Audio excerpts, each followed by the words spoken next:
Hello everyone, this is your revision video for half yearly exam, subject geography. So our first topic is human environment. Natural environment is four domains. कितने domains होते हैं natural environment के? Four. Lithosphere, hydrosphere, atmosphere and biosphere. So जो lithosphere, hydrosphere और atmosphere होता है means land, water and air, इन तीनों की इंटरेक्शन पे हमारी लाइफ डिपेंड करती है. हम जो सर्वाइव करते हैं वो इन तीनों के इंटरेक्शन से ही हो पाता है. सो जो नेचुरल इन्वायरमेंट होता है उसे जो ह्यूमंस होते हैं वो कॉन्स्टेंटली मॉडिफाई करते रहते हैं. हम अपने नीड के अकॉर्डिंग इन्वायरमेंट को चेंज करते रहते हैं. सो ह्यूमन मेड इन्वायरमेंट जो होता है वो भी इन्वायरमेंट का ही पार्ट होता है. ह्यूमन इन्वायरमेंट और नेचुरल इन्वायरमेंट कॉन्स्टेंटली इंटरेक्ट करते हैं. हम नेचुरल इन्वायरमेंट पर ही डिपेंडेंट होते हैं. सो अर्ली ह्यूमंस जो होते थे वो लोग नेचुरल इन्वायरमेंट में ही रहते थे. क्यों? क्योंकि वो लोग फॉरेस्ट में रहते थे. उस समय ना तो कोई घर होते थे, ना ही उनके पास कोई फैसिलिटीज़ होती थी. वो लोग जंगल में ही रहते थे. वही जो पेड़ पौधे होते थे वही खाते थे. जो एनिमल्स होते थे उन्हीं को हंटिंग करते थे वो लोग, है ना. तो वो लोग नेचुरल इन्वायरमेंट में रहते थे और उन्होंने अपने आप को सराउंडिंग के अकॉर्डिंग अडाप्ट कर रखा था. लेकिन जैसे जैसे टाइम निकलता गया जो ह्यूमन बींग की रिक्वायरमेंट होती थी वो इंक्रीज़ होती गई.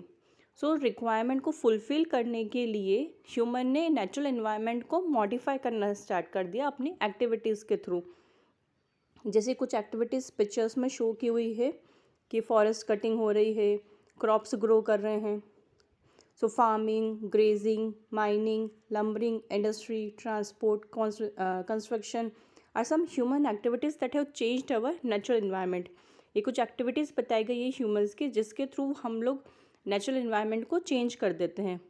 इसकी वजह से क्या होता है कि इकोलॉजिकल बैलेंस डिस्टर्ब हो रहा है. So degradation of environment has primarily happen due to human interference. जो इन्वायरमेंट का डिग्रेडेशन हो रहा है वो किसकी वजह से हो रहा है? ह्यूमन इंटरफेरेंस की वजह से. हम जो नेचर के साथ छेड़छाड़ कर रहे हैं उसकी वजह से इन्वायरमेंट को बहुत ज़्यादा लॉस हो रहा है. नेचुरल इन्वायरमेंट डिस्ट्रॉय होता जा रहा है जिसका रिजल्ट हमें ही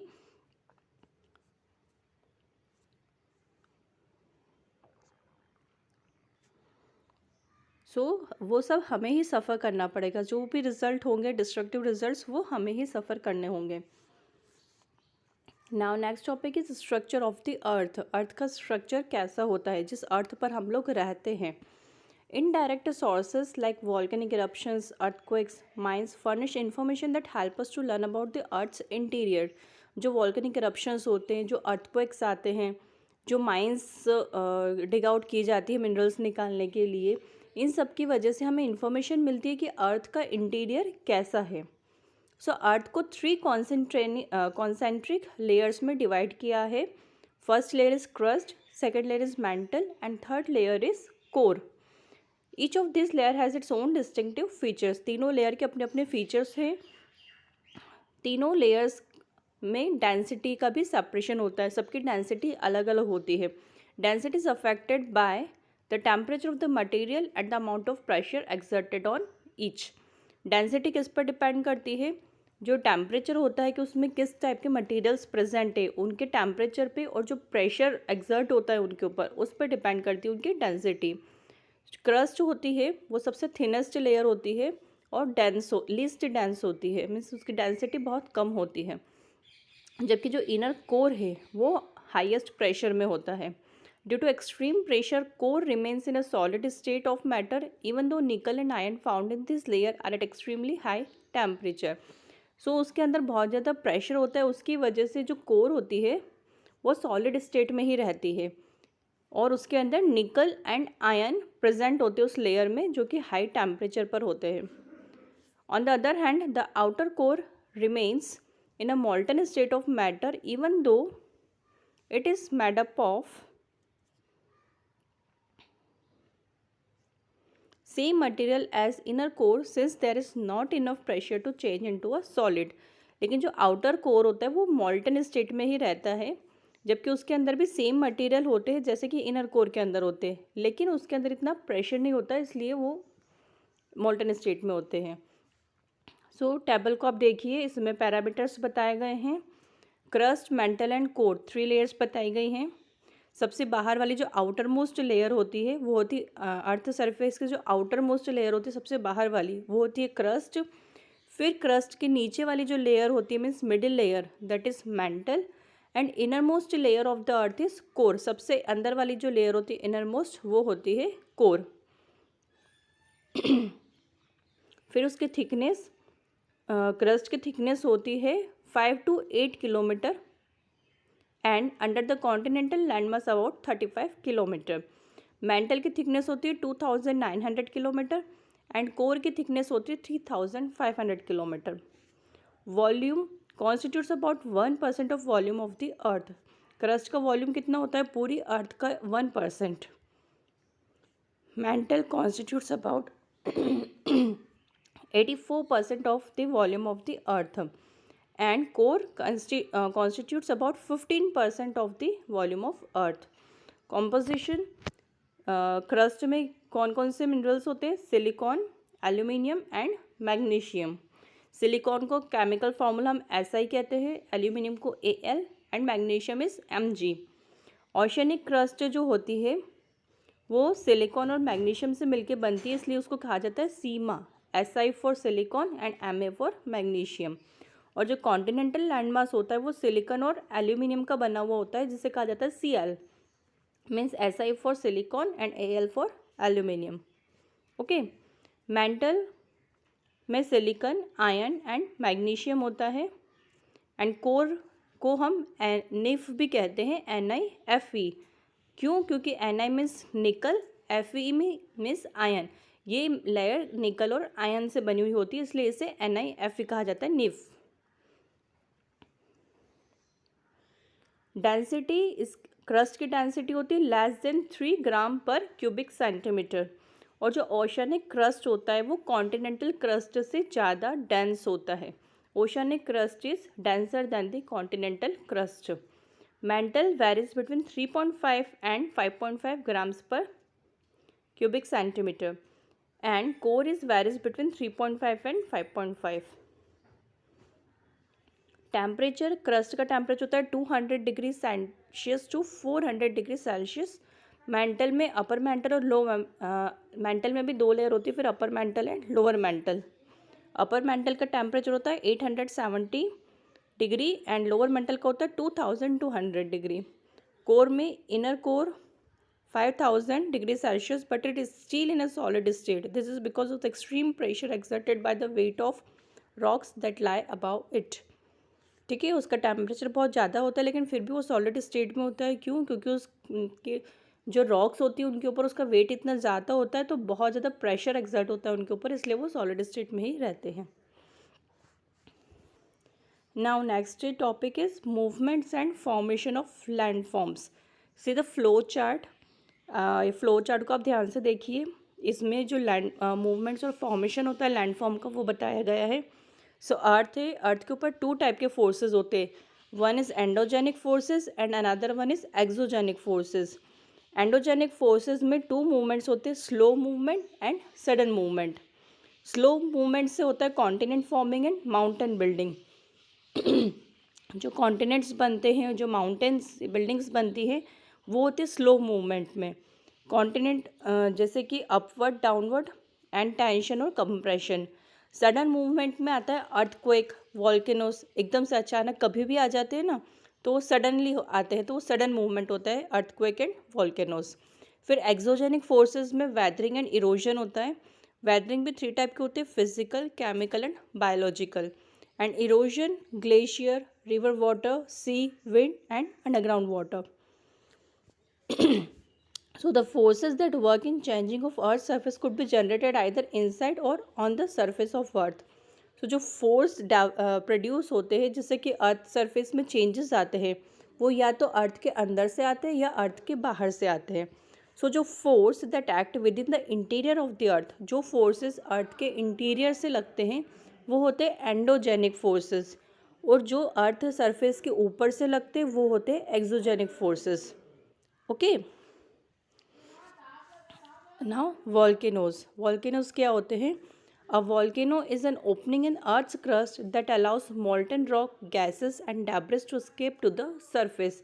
वॉल्केनो एक टाइप की अर्थ क्रस्ट के अंदर ओपनिंग होती है जो कि अलाउ करते हैं जो रॉक्स पिघलती है, मॉल्टन रॉक, गैसेस और डेब्रिस अर्थ सरफेस से बाहर निकलते हैं वो।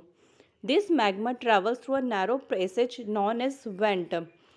आप इस पिक्चर को ध्यान से देखिए। ये एक माउंटेन जैसा शेप बना हुआ है। इसमें जो सेंटर में है वो नीचे उसमें मैग्मा रहता है, ठीक है। अब ये मॉल्टन मैग्मा को हम लावा भी कहते हैं। सो बीच में एक नैरो ओपनिंग होती है। ये जो लाइन जा रही है बीच में से येलो कलर की, इसे कहा जाता है वेंट। ये एक नैरो ओपनिंग होती है जहाँ से मॉल्टन मैग्मा बाहर निकलता है। फिर जब ये अर्थ सरफेस के ऊपर आ जाता है तो इसे लावा कहा जाता है। This lava and materials like ash and cinder accumulate as a heap around the vent and a conical shaped hill or mountain is formed. The top of a volcano is known as crater. ये जो लावा और जो इसके अंदर materials होते हैं जैसे कि ऐश हो गई, सिंडर हो गया, ये एक्यूमुलेट होके एक hip shaped means conical shape बना लेते हैं, हिल या माउंटेन जैसा। और जो टॉप ऑफ द वॉल्केनो होता है, जो सबसे टॉप पे इसका जो पॉइंट होता है जिसमें से लावा बाहर निकलता है, उसे कहा जाता है क्रैटर, ठीक है। ये पिक्चर में सब कुछ बताया हुआ है। ये नीचे लेयर है मैंटल एंड क्रस्ट, बीच में जो नैरो पैसेज है ये कहा जाता है वेंट। इसमें फिर साइड से ये लेयर्स ऑफ एशेस है, ये लावा फ्लो हो रहा है। ये ऊपर जो ओपनिंग है क्रैटर, और ये ऊपर जो गैसेस एंड ऐश निकल रही है।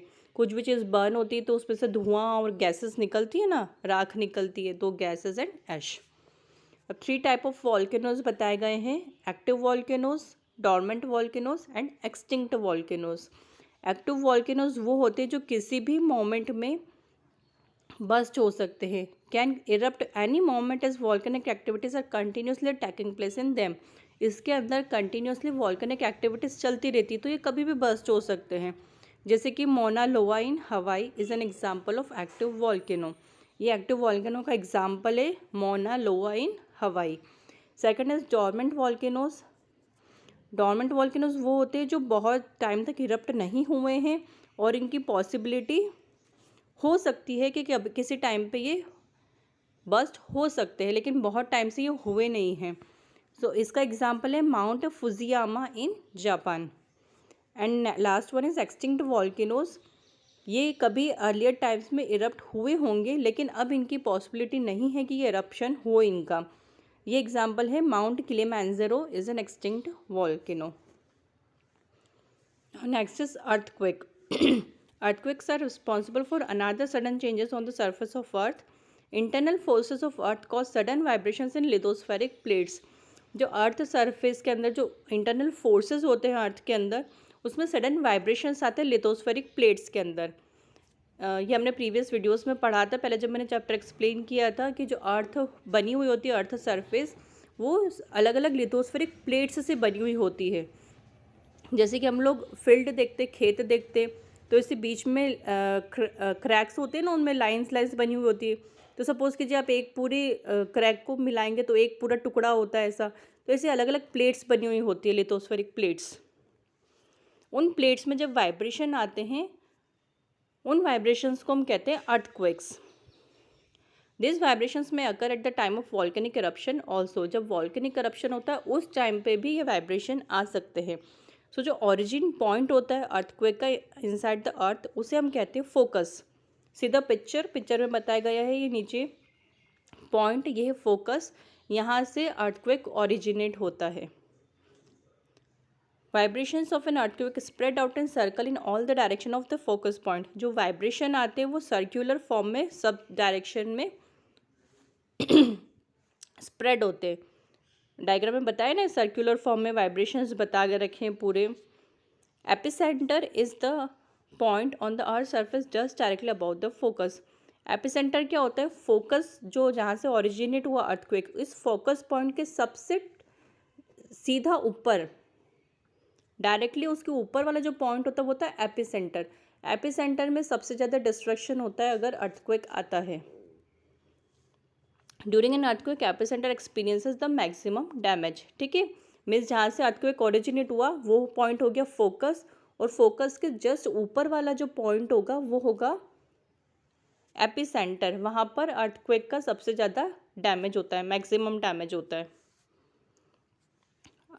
जो अर्थक्वेक के ट्रेमर्स आते हैं, जो वाइब्रेशंस आते हैं, उसे किससे रिकॉर्ड किया जाता है? सिस्मोग्राफ से।